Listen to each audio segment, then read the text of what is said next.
Hi friends, അപ്പോൾ ഇന്ന് ഞാൻ വന്നിട്ടുള്ളത് ഒരു അടിപൊളി ചെമ്മീൻ റോസ്റ്റിൻ്റെ റെസിപ്പി ആയിട്ടാണ് കേട്ടോ. അപ്പോൾ അതിനായിട്ട് നമുക്ക് കുറച്ച് ചുവന്നുള്ളി ഒരു ജാറിലേക്ക് ഇട്ട് കൊടുക്കാം. പിന്നെ കുറച്ച് അല്ലി വെളുത്തുള്ളി കൂടെ ഇട്ട് കൊടുക്കുന്നുണ്ട്. പിന്നെ ഒരു 2 തണ്ട് കറിവേപ്പില.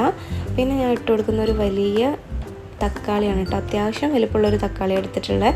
പിന്നെ എരിവിന് ആവശ്യമായിട്ടുള്ള മുളക് പൊടി, മഞ്ഞൾപ്പൊടി, ഉപ്പ്, ഇത്രയും മസാലകൾ മാത്രമേ ഇതിന് ചേർക്കുന്നേ ഉള്ളൂ. പിന്നെ കുറച്ച് ജീരകവും പിന്നെ ഈ ഒരളവിൽ കുരുമുളക് കൂടി ഇട്ട് കൊടുക്കുന്നുണ്ട് കേട്ടോ. പിന്നെ പുളിപ്പിന് ആവശ്യമായിട്ട് ഞാൻ കുറച്ച് പച്ചമാങ്ങ കഷ്ണങ്ങൾ കൂടെ ചേർത്ത് ഒരു കഷ്ണം ഇഞ്ചി കൂടെ ചേർത്ത് നമുക്കിനി ഇത് നന്നായിട്ടൊന്ന് അരച്ചെടുക്കാം കേട്ടോ. ഒട്ടും കഷ്ണങ്ങളൊന്നും ഇല്ലാണ്ട് ഫൈൻ പേസ്റ്റ് ആക്കിയിട്ട് എടുക്കണം. അപ്പോൾ ഇത് നമ്മൾ ഫൈൻ പേസ്റ്റ് ആക്കി എടുത്തിട്ടുള്ള മസാലയിലേക്ക് കഴുകി വൃത്തിയാക്കി നന്നായി വെള്ളമൊക്കെ വാർന്നിട്ടുള്ള ചെമ്മീൻ ഇട്ട് കൊടുക്കാം. ഇനി ഈ ചെമ്മീൻ നന്നായിട്ടൊന്ന് മിക്സ് ചെയ്ത് കൊടുക്കാം കേട്ടോ. ഒട്ടും വെള്ളം പാടില്ല കേട്ടോ. വെള്ളം ഉണ്ടെങ്കിൽ മസാല പിടിക്കാൻ പാടായിരിക്കും. ഇത് നമ്മളൊരു ഫ്രൈങ് പാനിലേക്ക് കുറച്ച് വെളിച്ചെണ്ണ തൂക്കി കൊടുത്തിട്ട് നമ്മുടെ ഈ ഒരു ചെമ്മീൻ ഇട്ട് കൊടുക്കാം. ചെമ്മീന് അധിക സമയം മസാല തിരിച്ച് വെക്കൊന്നും വേണ്ട.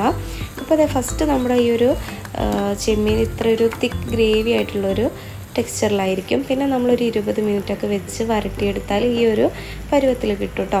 ഇനി ഇതിലേക്ക് ഈ ഒരു പരുവാകുമ്പോൾ നമുക്ക് കുറച്ച് കറിവേപ്പില കൂടെ തൂക്കി കൊടുക്കണം. ഇത് നല്ലൊരു ടേസ്റ്റ് കിട്ടും കേട്ടോ. നമ്മളിതൊന്ന് ഫ്രൈ ആക്കി എടുക്കുമ്പോൾ അവസാനം നമ്മൾ കുറച്ച് മല്ലിയില കൂടെ ഇട്ടിട്ടൊന്ന് മിക്സ് ചെയ്ത് കൊടുക്കുന്നുണ്ട്. അപ്പോൾ ഈ ഒരു പരുവാക്കി എടുക്കണം കേട്ടോ ചെമ്മീൻ റോസ്റ്റ്. അപ്പോൾ ഇത് നമ്മൾ പത്തിരിയിലേക്കും ചപ്പാത്തിയിലേക്കും ചോറിലേക്കും എല്ലാം അടിപൊളിയാണ്. എല്ലാവരും ഒന്ന് ട്രൈ ചെയ്ത് നോക്കണം കേട്ടോ.